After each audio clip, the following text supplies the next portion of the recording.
जनाब स्पीकर, ये जो नंबर ऑफ जजेस है सुप्रीम कोर्ट में, इसे अप टू 34 किया जा रहा है। All those in favor of the motion may say aye. All those against it may say no. I think ayes have it. Consequently, motion is adopted. अस्सलाम वालेकुम, मैं हूं मुनीज़ जहांगीर और आप देख रहे हैं प्रोग्राम स्पॉटलाइट। नाजरीन, जो आप मनाजिर देख रहे थे ये कौमी असम्बली के थे और आज बड़े अरसे के बाद बड़े ज़ोर व शोर से हंगामा आराई हुई, गुत्थम गुत्था हो गई। अपोजिशन जमात पाकिस्तान तहरीक इंसाफ, पाकिस्तान मुस्लिम लीग नून के साथ जो नारे उन्होंने लगाए, एक तरफ से जब शहबाज शरीफ साहब वज़ीर आज़म कौमी असम्बली के अंदर आए तो पाकिस्तान तहरीक इंसाफ ने कहा देखो देखो कौन आया, चोर आया, जिसके जवाब के अंदर पाकिस्तान मुस्लिम लीग नून ने कहा कि पिंकी गोगी और कप्तान लूट के खा गए पाकिस्तान।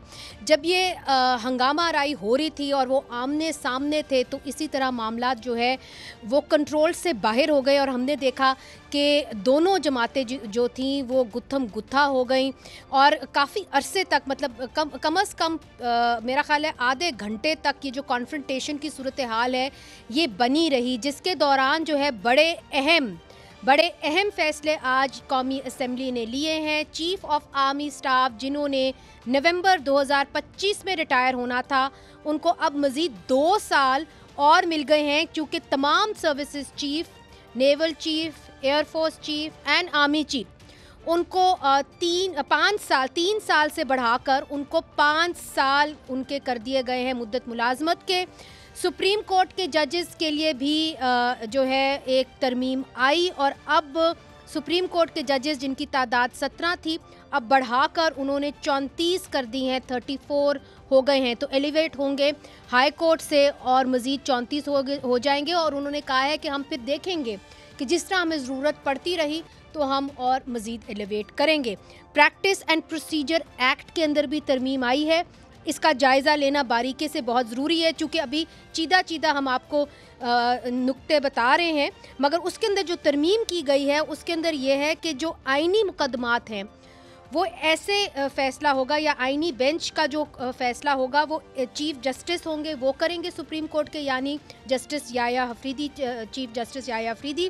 फिर एक सीनियर मोस्ट जज होंगे जो जस्टिस मंसूर अली शाह हैं और फिर होंगे एक सीनियर मोस्ट जज कॉन्स्टिट्यूशनल बेंच के जो अभी तक तैनात नहीं किए गए, वही आइनी मुकदमात के जो हैं कि वो कैसे लगेंगे उनका फ़ैसला करेंगे। और इसके अंदर जो अहम बात है वो ये है कि जस्टिस मुनीब अख्तर जो है उनको नज़रअंदाज कर दिया गया है, वो इस फहरिस्त में कहीं भी नहीं आते। तो अब प्रैक्टिकली स्पीकिंग जो आइनी बेंच का कहा जा रहा था कि हम आइनी अदालत नहीं बना रहे, हम तो एक आइनी बेंच बना रहे हैं, क्या प्रैक्टिकली स्पीकिंग अब एक आइनी कोर्ट बन चुका है? इसी मामले को डिस्कस करने के लिए हमारे साथ हैं जनाब कैसर अहमद शेख साहब, पाकिस्तान मुस्लिम लीग नून से आप ताल्लुक़ रखते हैं, वज़ीर बहरी अमूर हैं, बहुत बहुत शुक्रिया आपने हमें ज्वाइन किया। बैरिस्टर उमैर नियाज़ी साहब PTI से आप मुंसलिक हैं, MNA हैं, आज आप कौमी असम्बली के अंदर मौजूद थे, बैरिस्टर हैं तो मामलात को आप समझते हैं। और पाकिस्तान बार काउंसिल की नुमाइंदगी करेंगे जनाब अमजद शाह साहब, वो भी हमें बताएंगे कि जो वकला बरादरी है वो इन मामलात को कैसे देखेगी, चूँकि एक असूली मौक़िफ़ वकला बरादरी का रहा है और वो एक्सटेंशंस के हवाले से है। अब क्या मौक़िफ़ है वो जानना बड़ा ज़रूरी होगा। सबसे पहले कैसर शेख साहब, आपने बड़ी अहम आज जो है अमेंडमेंट्स की हैं, तो क्यों ज़रूरी हो गया आर्मी चीफ़ साहब को और नेवल चीफ़ साहब मेरा ख़्याल है और एयरफोर्स को आपने 5-5 साल मुकर्रर कर दिए हैं, कोई ख़ास इसकी वजह थी? बिस्मिल्लाहिर्रहमानिर्रहीम, आप दुरुस्त कह रही हैं कि बड़ा अहम टॉपिक्स आज हमने अमेंडमेंट्स किए हैं, हमने लेजिस्लेशन की है।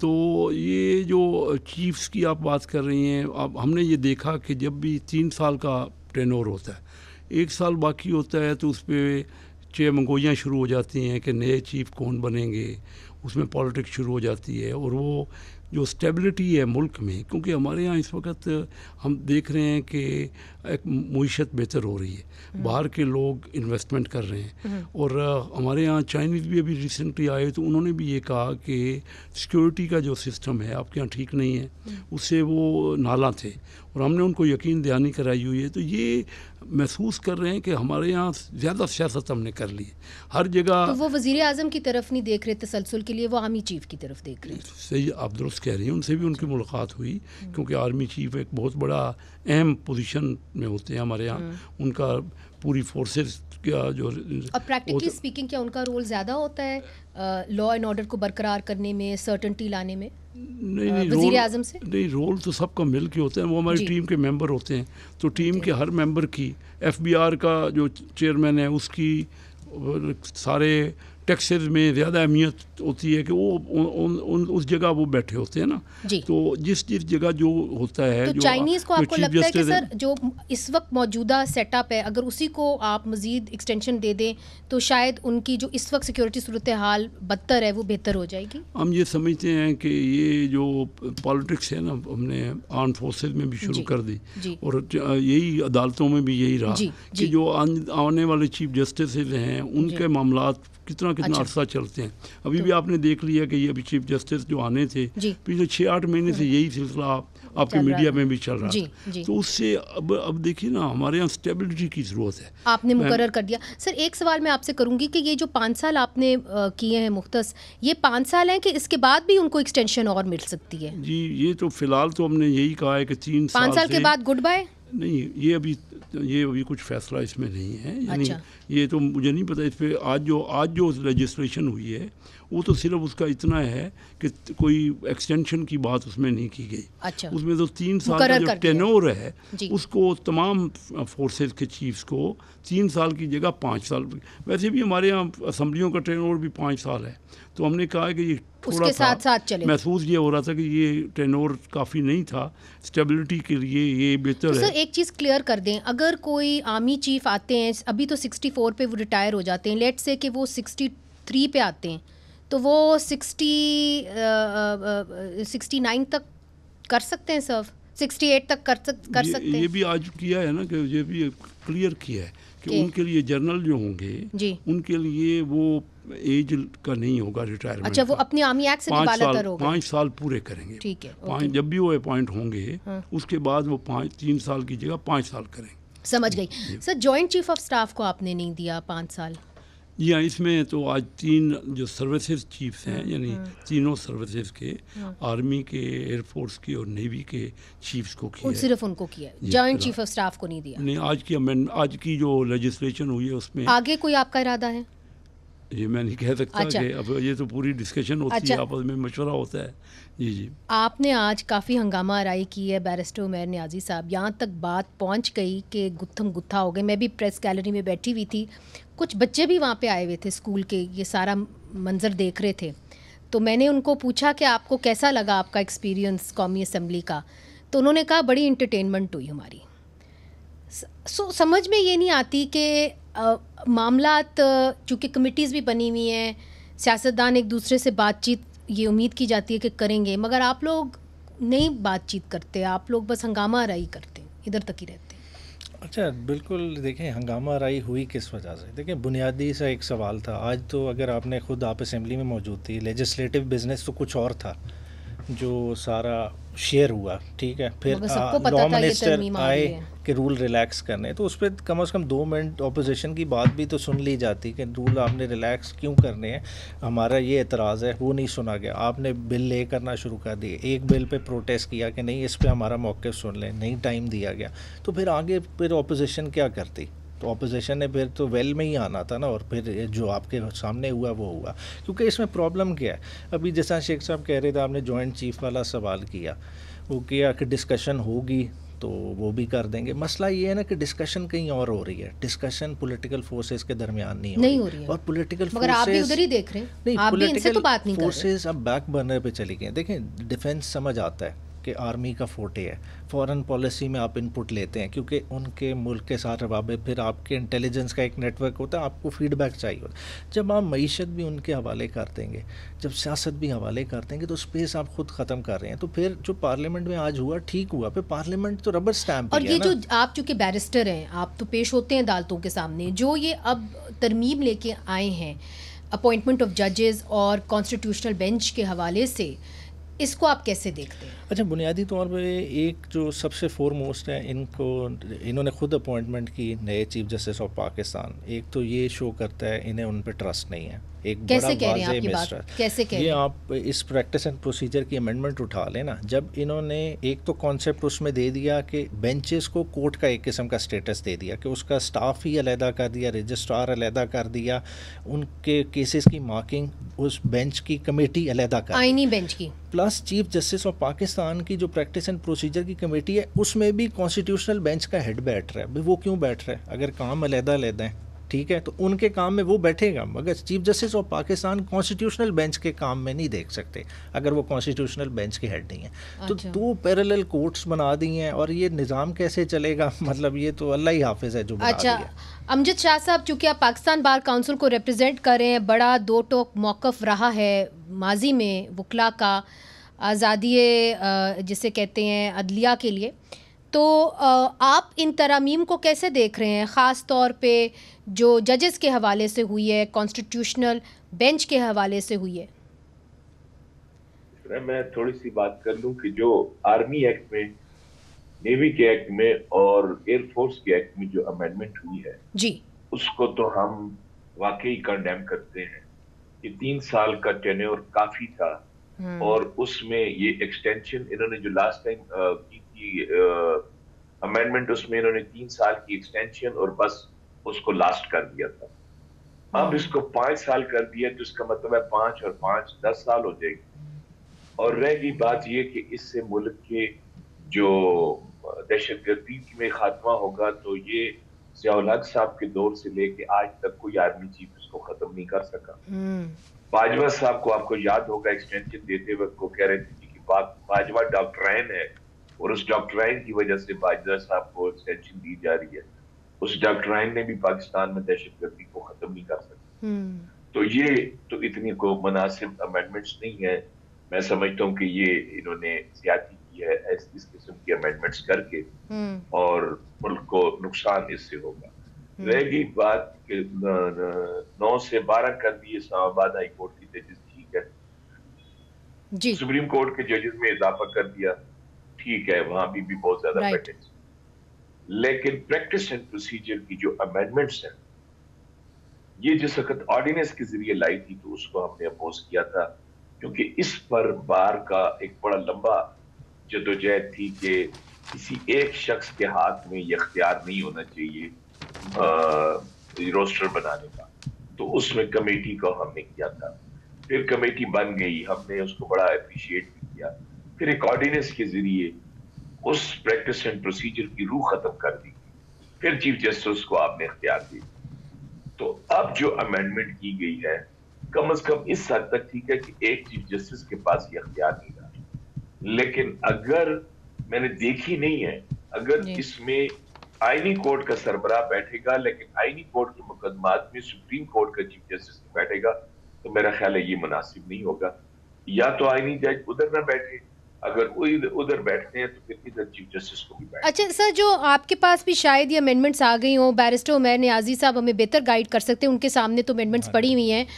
तो जो हमारी अंडरस्टैंडिंग है वो यही है कि अब ऐसा होगा, कैसर साहब हमें करेक्ट कर सकते हैं अगर हम गलत कह रहे हैं, कि अब जो आईनी केसेस होंगे वो कॉन्स्टिट्यूशनल बेंच जो है वही फैसला करेगा कि कौन सा केस आईनी केस है और कौन सा केस सुप्रीम कोर्ट में जाएगा। क्यों कैसर साहब, ऐसे ही है जो आपने आज अमेंडमेंट पास की? ये अमजद साहब बैठे हैं, मैं समझता हूँ इस बात का जो आपने पूछा है बेहतर वही जवाब दे सकते हैं या नियाज़ी साहब। जरा इसको एक्सप्लेन कर दें ताकि व्यूअर्स को समझ में आए। सुप्रीम कोर्ट एक इदारा है, इदारे के पास केस जाता है ना, इन्होंने क्या कर दिया, इदारे को ताबे कर दिया एक बेंच के अंडर कि तो तमाम केसेस पहले जाएंगे उस कॉन्स्टिट्यूशनल बेंच के पास, वो डिसाइड करेगा कि ये केस मेरे रखने वाला है, वो रख लेगा और बाकी आगे चला देगा। मतलब चीफ जस्टिस ऑफ पाकिस्तान के पास फाइल बाद में जाएगी। And obviously you do not agree. Amjad Shah साहब, ये जो तरमीम है जिस तरह ये बता रहे हैं, इसके ऊपर पाकिस्तान बार काउंसिल का क्या रिएक्शन होगा? आप चूंकि रुकन है बड़े अहम, इसमें इस तरह से था कि जिस वक्त आईनी कोर्ट बनाने ये जा रहे थे, तो पाकिस्तान बार काउंसिल ने मौकफ उनका ये था कि आप आईनी कोर्ट बना दें, और आईनी कोर्ट जो है वो ही उसी का जो उस वक्त प्रपोज थी कि उसी का चीफ जस्टिस जो है वही चीफ जस्टिस ऑफ पाकिस्तान होगा। सुप्रीम कोर्ट का चीफ जस्टिस सिर्फ चीफ जस्टिस सुप्रीम कोर्ट होगा। अच्छा, वो आईनी कोर्ट से तो ये पीछे हट गए, लेकिन ये वाली अमेंडमेंट देख के मुझे यूं महसूस हुआ कि जैसे आईनी कोर्ट का जो सरबराह जिसको गवर्नमेंट चाह रही थी या मुकन्ना चाह रही थी कि वो चीफ जस्टिस ऑफ पाकिस्तान होगा, अब जो आईनी बेंच का सरबराह होगा अब शायद वही चीफ जस्टिस ऑफ पाकिस्तान तस्वर किया जा रहा है इस अमेंडमेंट के जरिए। और चीफ जस्टिस सुप्रीम कोर्ट जो है ये सिर्फ चीफ जस्टिस सुप्रीम कोर्ट होंगे, ये चीफ जस्टिस ऑफ पाकिस्तान का शायद टाइटल इनसे लिया जा रहा है। और मैं आपसे पूछूंगी, वक्फा छोटा सा शामिल करते हैं, मगर क्योंकि आपने बड़ी अच्छी तरह ये एक्सप्लेन कर दिया है कि जो आईनी बेंच का जो अब चीफ जस्टिस होगा उसके पास सुप्रीम कोर्ट के चीफ जस्टिस से ज़्यादा इख्तियार होंगे, इसका क्या असर होगा रूल ऑफ लॉ पर, इस पर बात करेंगे। और क्या एक्सटेंशंस देने से मुल्क के अंदर दहशतगर्दी का खात्मा हो सकता है, ये सब कुछ वक्फे के बाद। वेलकम बैक नाज़रीन। आज की बड़ी ख़बर, कौमी असम्बली ने तमाम सर्विसेज चीफ़ को 5 साल मुद्दत मुलाजमत दे दी है, यानी चीफ़ ऑफ आर्मी स्टाफ जो है उनको अब मज़ीद 2 साल और मिल गए हैं। ये एक अहम ख़बर है। दूसरा, प्रैक्टिस एंड प्रोसीजर बिल के अंदर भी जो आइनी बेंच है उसको ज़्यादा इख्तियार दे दिए गए हैं और जो जजेस की तादाद है उसको 17 से बढ़ाकर 34 तक ले आए हैं। ब्रेक से पहले अमजद शाह साहब जो पाकिस्तान बार काउंसिल के एक अहम रुकन हैं, ये कह रहे थे कि ये हमें एक्सेप्टेबल नहीं है, जो एक्सटेंशन है वो हमें एक्सेप्टेबल नहीं है। इसके ऊपर वकला की हमेशा से वाज़े राय रही है। कैसर अहमद शेख साहब, आपने एक्सटेंशन तो दे दी, मगर माजी में आपको कोई ऐसा एग्ज़ाम्पल मिलता है कि जब आपने एक्सटेंशन दी हो, चाहे वो उन्होंने कहा कि जी बाजवा डॉक्ट्रिन के तहत आपने एक्सटेंशन दी थी 2019 में, उससे क्या ख़त्म हो गई यहाँ पे दहशतगर्दी, अब आप फिर एक्सटेंशन दे रहे हैं? पहली बात तो ये है मैम कि ये एक्सटेंशन नहीं है, ये तो जो भी नया बनेगा उसकी 5 साल का टेनोर किया गया, एक्सटेंशन नहीं है। इफेक्टिवली तो एक्सटेंशन ही होगी। नहीं, मतलब हमेशा के लिए टेनोर को 3 साल की बजाय 5 साल किया गया। और दूसरी बात मैं ये कह रहा हूँ, दूसरी बात मैं आपको कहता हूँ, देखिए ना, पीटीआई एक पार्टी है जो मुखालफत कर रही है ना, आज भी उन्होंने बड़ा एहतजाज किया। वो खुद कहते हैं हमने पॉलिटिकल लोगों से बात नहीं करनी, हमने तो इस्टेब्लिशमेंट से बात करनी। वो उनके घुटने दबा, वो तो वो नहीं मान रहे ना। जब अपने वक्त में थे तो वो कहते थे जी हम एक पेज पे हैं, क्लियर कट कहते थे ना। अब ये बार वाली बात सुन लें, बार के अभी इलेक्शन हुए हैं, कितनी इन्होंने मुखालफत की, जो हमने पीछे अमेंडमेंट हुई उसकी मुखालफत की ना, लेकिन वकला ने वोट तो हमारी फेवर में दिए, सारे पाकिस्तान के वकला ने। तो वकला ये चंद लीडर होते हैं, उनका अपना पॉइंट ऑफ व्यू होता है। जब से आज इलेक्शन हुए, इलेक्शन में तो प्रेसिडेंट बन गए जो कि हमारे आदम नज़ीर ताड़र का ग्रुप था, उनके प्रेसिडेंट बन गए। और वैसे मुखालफत, तो ये मुखालफत इंडिपेंडेंट ग्रुप, हाँ नहीं, उन्हीं का ग्रुप था। और जो पीटीआई का ग्रुप था वो तो हार गया इलेक्शन, जो प्रेसिडेंट बने। तो ये किधर, अगर इतनी मुखालफत वकला में मुखालफत नहीं है। Very interesting point. Barrister Umar Niazi साहब, आप जिस बरादरी से ताल्लुक़ रखते हैं वो कहते हैं कि उन्होंने 26वीं आइनी तरमीम जो है उसको कबूल किया, जो ग्रुप था वो जीत गया जिसने कबूल किया 26वीं आइनी तरमीम को। हामिद ख़ान जिन्होंने रिजेक्ट किया वो बहुत बुरी तरह से हार गए।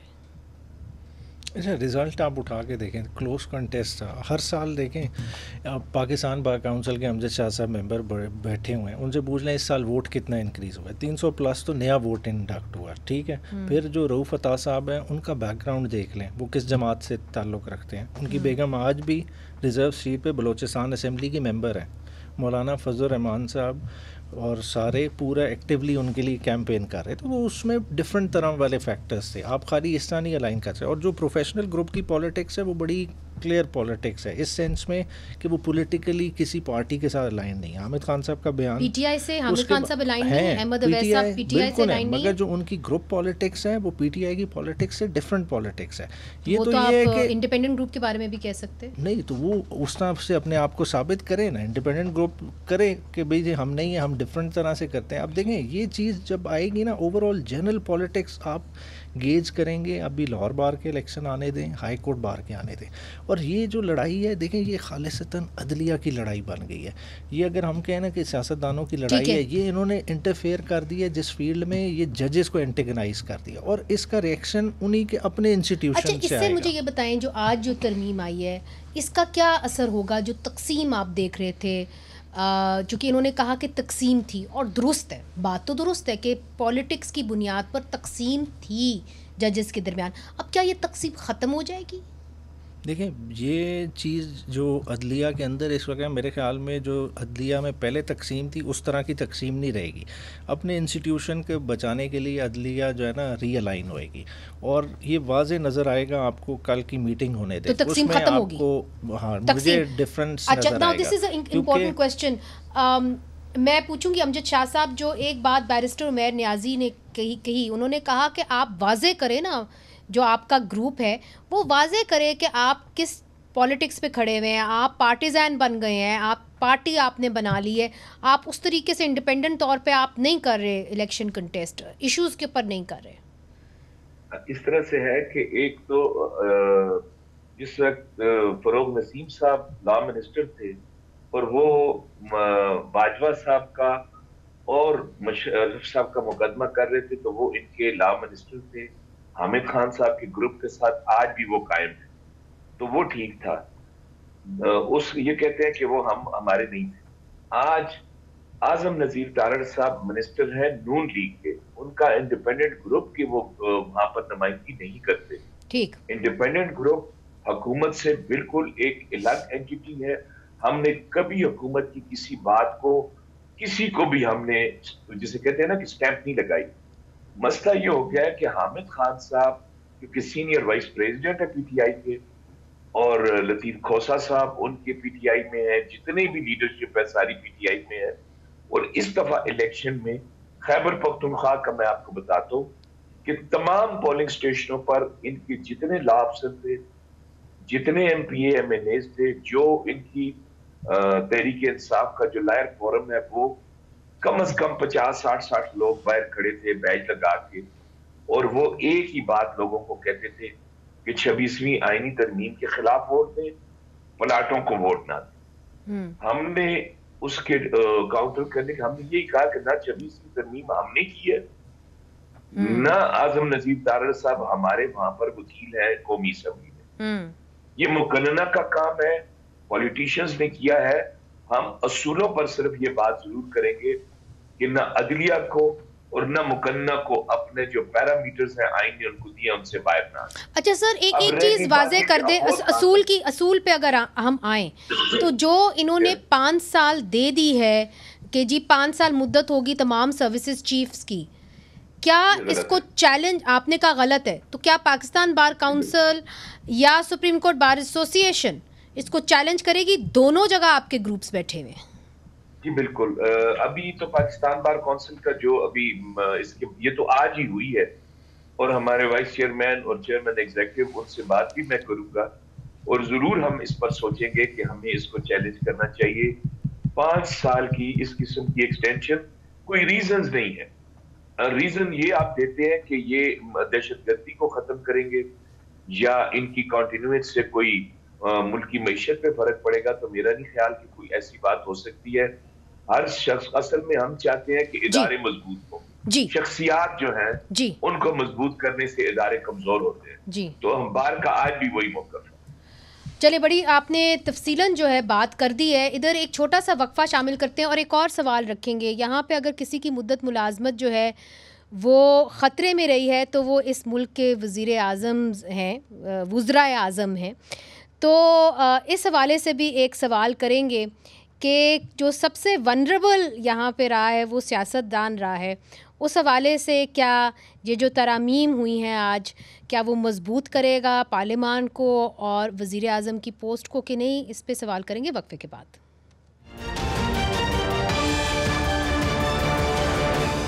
वेलकम बैक नाजरीन। मैंने जी ब्रेक से पहले ये सवाल किया था कैसर अहमद शेख साहब के जो आज आप अमेंडमेंट्स लेके आए हैं, आपने तमाम सर्विसेज चीफ को 5 साल दे दिया ताकि मुल्क के अंदर, आपने कहा कि सर्टनटी आ सके। मगर इस मुल्क के अंदर तो हमने देखा है सबसे ज़्यादा तेज़ी से जो बदलते हैं वो वज़राए आज़म बदलते हैं। तो उस हवाले से आपको लगता है कि आज जो आप तरमीम लेके आए हैं उससे आपकी जो वज़ीर आज़म की पोजीशन है वो ज़्यादा स्ट्रॉन्ग हुई है, सर्टेनिटी आएगी उसकी वजह से? जी बिल्कुल, आपने देखा ना जी, जो हमारे वज़ीर आज़म भी, कोई एक वज़ीर आज़म भी अपना टेनोर तो पूरा कर नहीं सका पाकिस्तान की हिस्ट्री में। जो वज़ीर आज़म भी बदलते हैं उसके पीछे बैकग्राउंड देखें, अवाम ने निकल के तो कभी उनके ऊपर एहतजाज से तो नहीं हुआ, कोई वज़ीर आज़म नहीं हटा, कभी जुडिशरी ने निकाल दिया वज़ीर आज़म को, और कभी आर्म फोर्सेस में से मार्शल लॉ लग गए, उन्होंने निकाल दिया। अब मुझे ये समझ नहीं आती कि क्या करें, यानी हम इतना अरसा मेहनत करते, लोगों के ऊपर जाके उनसे कन्विंस उनको करते हैं, वोट लेते हैं, फिर 2/3 majority of both houses individually अलग अलग, यानी कौमी असम्बली और सेनेट से फिर एक अमेंडमेंट होती है, उस अमेंडमेंट को कभी वकला उसके खिलाफ हो जाते हैं। नहीं, वकला पता क्या कह रहे हैं, वो उन्होंने जो भी कह रहे हैं, मैं कह रहा हूँ जो भी थोड़ा सा मैं कह दूं, उन्होंने कहा कि एक चीफ जस्टिस को दूसरे चीफ जस्टिस के काम में मुदाखलत नहीं करनी चाहिए। आप अगर कॉन्स्टिट्यूशनल बेंच के अंदर नहीं बैठ रहे, क्या उसे कहते हैं, चीफ जस्टिस जो कॉन्स्टिट्यूशनल बेंच के सुप्रीम कोर्ट के अंदर, तो फिर सुप्रीम कोर्ट के अंदर भी वो नहीं होना चाहिए। वही तो नहीं, मैं तो अपने इदारे की बात कर रहा हूँ कि हम जो सोच समझ के सारे लोग 2/3 वो तो फिर हमारे ऊपर एतराज़ हो रहा है कि ये नहीं होना चाहिए, वो होना चाहिए। तो मुझे सिर्फ ये बता दीजिए कि क्या करे, इलेक्टेड पार्लियामेंट करे क्या? पार्लियामेंट के पास तो इख्तियार ही कोई नहीं है, या हटा दें आप उनको और या कोई अमेंडमेंट करें, तो सारे इदारे उनको अपने अपने इदारे में रहे ना, दायरा कार में। अगर हमने क्या, हमारी 2/3 मेजॉरिटी के जो लोग हैं इलेक्टेड, उनकी कोई सोच ही, वो जो काम करें वो भी गलत है। मुझे लगता है इसके ऊपर उमैर नियाजी साहब मुझे पता है क्या कहेंगे कि जी इनकी 2/3 मेजॉरिटी है। 2/3 मेजॉरिटी किस तरह से आई, कैसे, उस पर बात नहीं करता, चले वो अलग बहस होगी। मगर देखें, पार्लियामेंट को भी एक चीज़ समझनी होगी, पार्लियामेंट का इख्तियार है लेजिस्लेशन का, मगर ये इख्तियार उसे किसने दिया है? इस आइन ने दिया है ना। तो इस आइन के फ्रेमवर्क के अंदर रह के कानून साजी करनी है ना, कोई बाहर रह के तो नहीं करनी। तो ये बाहर रह के कैसे होगी? बाहर देखें, आपके आइन के अंदर एक इनबिल्ट प्रिंसिपल है इंडिपेंडेंस ऑफ जुडिशरी का। जब आप आज़ादी अदलिया पे हमला कर रहे हैं, देखिए कभी हो सकता है कि पार्लियामेंट में आप 2 वज़ीर आज़म बना दें, आधी मिनिस्ट्रियाँ आधे एक वज़ीर आज़म बिलावल को दे दें और आदि दे दें शहबाज शरीफ को। क्या इस तरह से निज़ाम चलता है? सुप्रीम कोर्ट का तो ये हाल करने जा रहे हैं, ऐसे तो नहीं चल सकता। हमेशा निकालते रहे हैं, आपने कभी अपनी अदालतों की भी की तनकीद? देखें, अपनी अदालतों के जो मर्जी वो कर लें, उनका इख्तियार है, चाहे वो इन्होंने जस्टिस काजी फाइजी साहब पे बड़ी तनकीद की है, जाने दें इनको, इन्होंने बहुत। मैं ओवरऑल इदारे की बात कर रहा हूं। आपका जो है काबीना के अंदर मजीद और वजीर आ रहे हैं, आज बात हुई है उस पर भी। क्या खबर है उसके हवाले से? ये खबर है कि नए वजीर भी आ सकते हैं, पिछले रिशफल भी हो सकती है। ये तो हमेशा हतमी तौर पे कोई फैसला हुआ है? नहीं, फैसला नहीं हुआ। वजीर आज़म साहब ने पीपल्स पार्टी ले रही है वजारतें? नहीं, मुझे मेरे नॉलेज में नहीं है। देखिए बात ये कि मैं काबीना में ऐसी कोई बात नहीं हुई। जो बात हुई मैं आपको आज बता रहा हूँ कि प्राइम मिनिस्टर साहब ने कहा, हमारी काबीना में नहीं कहा, आज पार्लियामेंट पार्टी में कहा कि हम नए वजीर भी इंडक्ट कर सकते हैं। अब वो किसी पार्टी के भी हो सकते हैं, मगर ये नहीं बताया कि किसकी। अच्छा, आखिरी सवाल आपसे अमजद शाह साहब, एक और कानून भी टेबल हो चुका है कौमी असम्बली में, और वो ये है कि एंटी टेररिज्म एक्ट के अंदर मजीद तरमीम की गई है और ये कहा गया है कि प्रिवेंटिव डिटेंशन के तहत आप किसी भी शख्स को शक की बुनियाद पे 3 महीने तक रख सकते हैं, अदालत में पेश नहीं करेंगे। उसके ऊपर क्या मौक़िफ़ होगा वकला का? देखें, 1891 में बनी थी सीआरपीसी और किसी भी मुल्जिम के लिए पुलिस की हिरासत 15 दिन थी। जिस वक्त न टेलीफोन था, न गाड़ियां थी, घोड़े पे आईओ सारा फिरता था जी। और आज इसको 30 डेज से 90 डेज करना मेरा ख्याल है कि मुनासिब नहीं है जी। उसकी वजह यह है कि आज आपको 30 डेज से इसको 15 दिन पे लाना चाहिए था कि आपके पास वसाइल है, आपके पास टेक्नोलॉजी है और किसी शख्स को बेगुनाह या गुनाहगार साबित करने के लिए आईओ के पास 15 दिन बहुत बड़ा टाइम है। वो कहते हैं कि जी दहशत गर्दों के लिए एक यही तरीका है दहशत गर्दी मिटाने के लिए। नहीं, ये तरीका नहीं है। ये इसी तरीके से आप मिटाना चाह रहे हैं तो आज 30 साल हो गए, आप मिटा नहीं सकते। 1979 से लेके 2024 तक 40-50 साल गुजर गए और दहशत गर्दी खत्म नहीं हो रही, क्योंकि आप इस तरह खत्म करना चाह रहे हैं। इसको खत्म करने के लिए असल तरीका ये है कि आप इसके लिए लॉन्ग टर्म और शॉर्ट टर्म प्लान बनाएं। और लॉन्ग टर्म प्लान आपके पास है कोई नहीं, शॉर्ट टर्म ये है कि लोगों को उठाओ और गायब कर दो।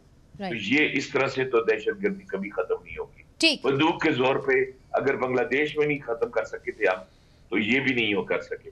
राइट, बहुत बहुत शुक्रिया, बहुत बहुत शुक्रिया अमजद शाह साहब, आपने अपना मौक़िफ़ जो है हमें बयान किया। कैसर अहमद शेख साहब आपका भी बहुत शुक्रिया, बैरिस्टर उमैर नियाज़ी साहब आपका भी बहुत शुक्रिया।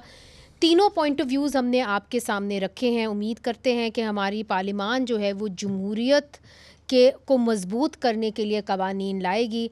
अगर उसके बरक्स लाएगी तो ये यकीनी बात है कि आज वो हुकूमत में हैं, कल वो अपोजिशन में होंगे और उसका खामियाजा उनको खुद ही भुगतना होगा। मुनीज़ा जहांगीर को इजाज़त दीजिए, खुदा हाफ़िज़।